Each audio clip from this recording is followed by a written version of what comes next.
Si une entreprise arrivait dans la même année à augmenter son investissement, à réduire son endettement et à ne pas augmenter ses dépenses de fonctionnement, son résultat, selon tous les critères objectifs connus, serait considéré comme excellent. Eh bien, c'est exactement ce qu'arrive à faire la ville de Marseille en 2017. Le tout sans augmentation d'impôts. Cette remarquable performance, nous la devons d'abord à l'action de Roland Blum, votre adjoint aux finances, monsieur le maire, et à celle de tout le service qui travaille à ses côtés. L'adjoint aux finances mérite d'en être remercié.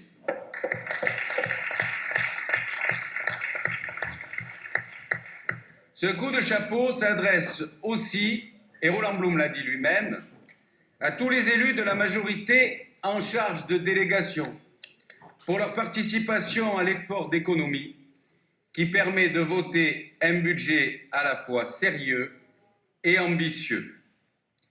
Ce résultat est d'autant plus méritoire que la saignée gouvernementale se poursuit comme une tentative d'étouffement à petit feu des collectivités locales reconnue par l'Association des maires de France, de droite comme de gauche, c'est dire si le diagnostic est objectif. Sur la période 2014 à 2017, en cumulé, le gouvernement socialiste du trio Hollande-Valls-Macron a supprimé à la ville de Marseille, donc enlevé aux Marseillais eux-mêmes, 146 millions d'euros de dotation. Pour les nostalgiques de l'extrême droite qui veulent revenir à l'ancien temps, ça fait 1 milliard de francs. Quand le même gouvernement socialiste était venu, en novembre 2014, promettre aux Marseillais 3 milliards d'euros en plus pour tenter d'aider un candidat à la dérive. Au-delà de cette tartufferie électoraliste habituelle, ce que nous contestons, ce n'est pas l'objectif de réduction du déficit public, vital, Monsieur Coppola, vous qui voudriez toujours que les mannes d'argent public se déversent plus largement, non. Cet objectif de réduction du déficit public, il est indispensable. Mais ce que nous n'acceptons pas, c'est l'inégalité de la répartition de l'effort entre les territoires d'un côté et l'État central de l'autre, qui nous demande de nous conduire toujours plus en fourmis laborieuses quand lui continue à se comporter en cigale inconséquente. La preuve, les administrations publiques locales, les collectivités locales pour faire simple, ont à elles seules contribué à hauteur de 63% à la réduction du déficit public. Et encore, la part d'économie assumée par l'État l'est essentiellement sur la DGF. En clair, seules les collectivités locales économisent quand l'État continue à dépenser sans compter. Et comme si ces coupes sombres ne suffisaient pas, on nous impose autoritairement, unilatéralement, des charges nouvelles, sans compensation à l'identique, ce qui est anticonstitutionnel. Rythme scolaire, 20 millions d'euros, parcours professionnel, carrière et rémunération, ça veut rien dire, mais ça coûte cher, 4 millions d'euros, augmentation indiciaire et autres.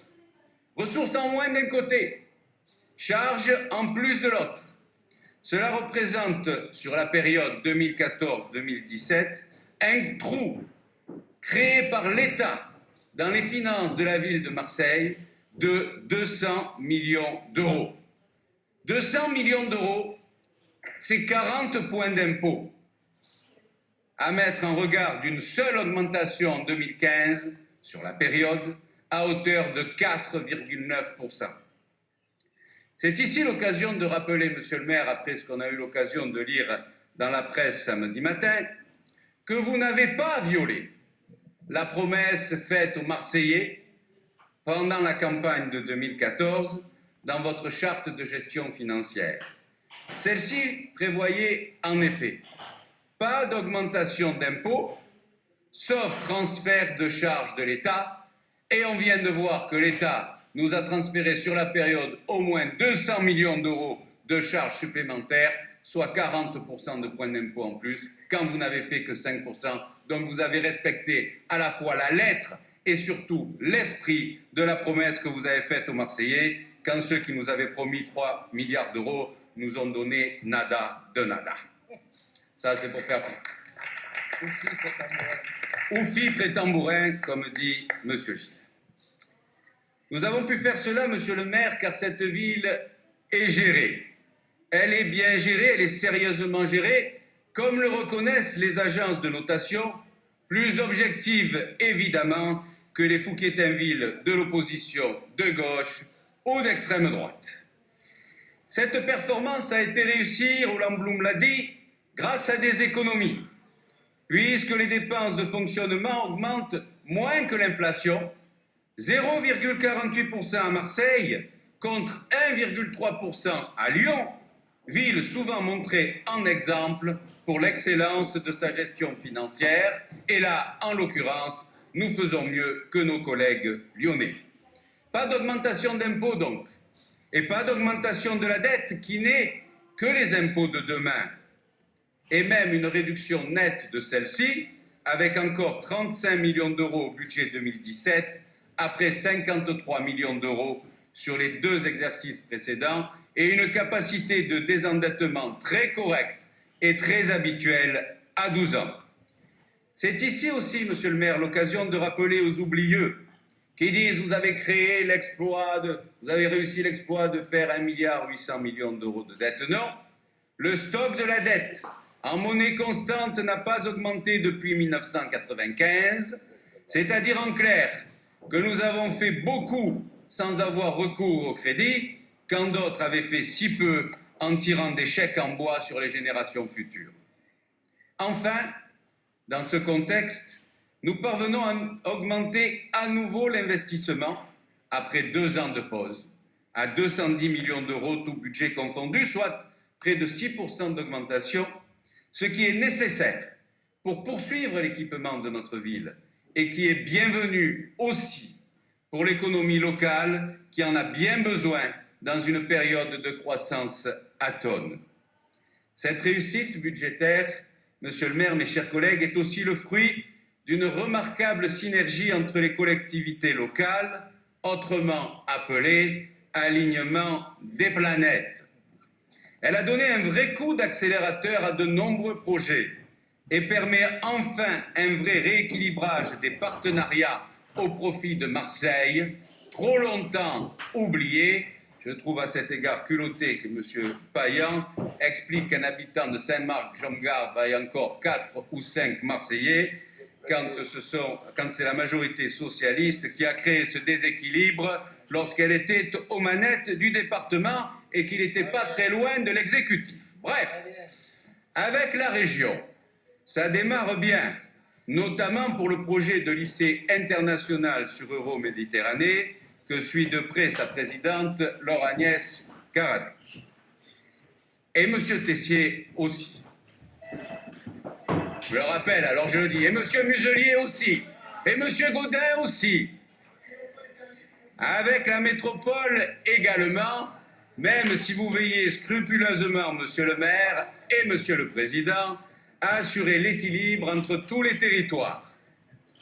Enfin, la palme revient au département des Bouches-du-Rhône, qui a accompli un effort sans précédent pour Marseille, ce qui est l'occasion de remercier à la fois sa présidente Martine Vassal et sa majorité pour cette politique de justice. Oui, Sainte-Martine, mais au département, les socialistes marseillais et le Front National, vous votez contre l'aide à Marseille. Et ensuite, vous dites que c'est pas assez suffisant. Alors, vous manquez encore une fois de cohérence. Voilà, Saint-Stéphane, laissez-moi finir, où le purgatoire de Payan vous attend. Notre politique financière publique a aussi pour but et pour résultat de déclencher, que Saint-Stéphane n'existe pas, ça n'étonnera personne. Notre politique financière publique a aussi pour but et pour résultat de déclencher un cercle vertueux d'investissement privé que certains rejettent dans cet hémicycle alors qu'il est crucial. Je veux citer à cet instant un socialiste, le maire de Lyon, qui explique lui-même, je le cite, que c'est avec l'argent privé que l'on fait changer une ville. Nous savons travailler avec le privé, dit-il, et nos investissements publics font venir des fonds privés. Un socialiste touché par la grâce.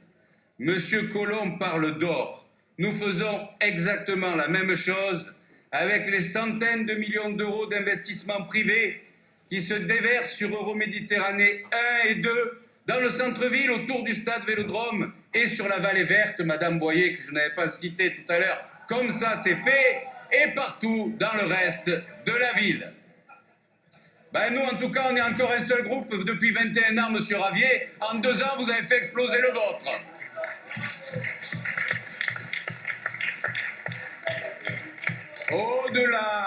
Au-delà de cet indispensable développement économique qui permet de continuer toujours à faire baisser le chômage grâce à la politique active menée par le premier adjoint, Dominique Tian, Didier Parakian, Patrick Zaoui.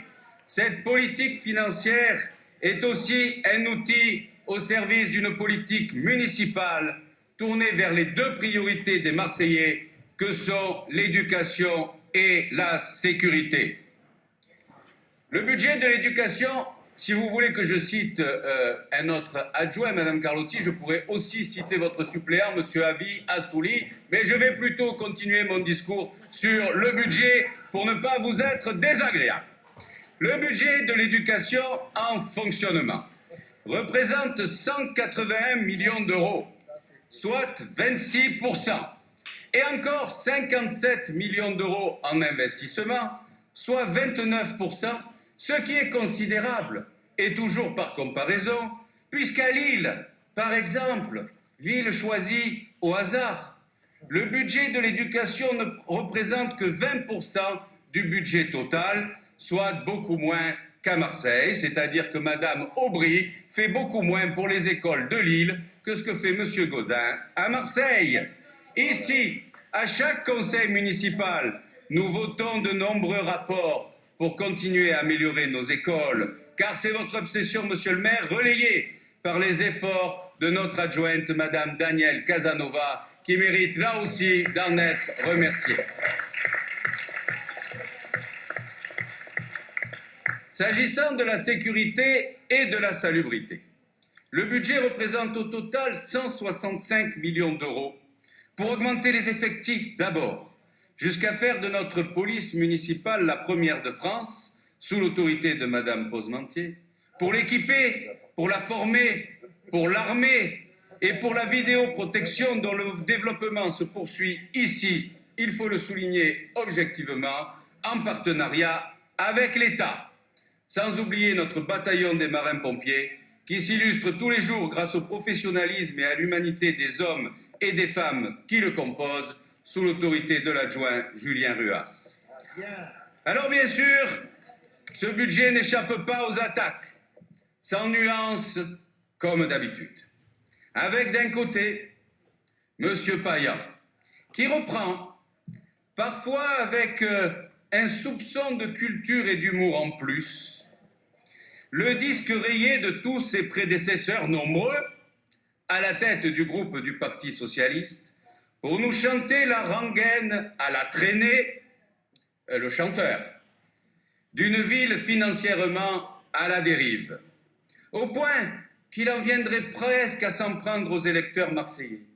Ces masochistes qui, élection après élection, reconduisent l'équipe Gaudin, malgré sa nullité supposée, au détriment des génies de cette gauche marseillaise injustement écartée du pouvoir. Seule petite critique au milieu d'un océan de citations puisées sur Internet, le stade Vélodrome. Le stade Vélodrome qui coûte 1 million d'euros par mois. Eh oui, le stade Vélodrome, comme tous les équipements publics, coûte de l'argent aux contribuables, beaucoup moins que d'autres.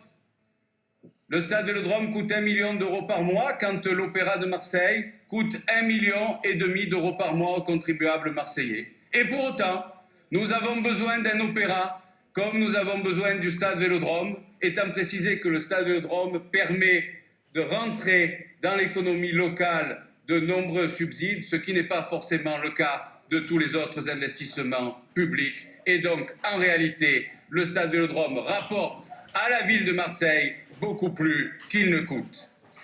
De l'autre côté, nous avons M. Ravier, j'en viens à vous, chers collègues, ne vous inquiétez pas.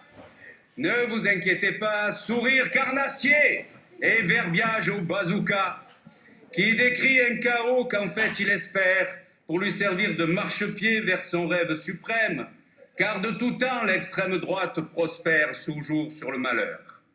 Comme M. Jourdain faisait des vers sans le savoir, M. Ravier fait du Menucci de 2014 sans s'en rendre compte.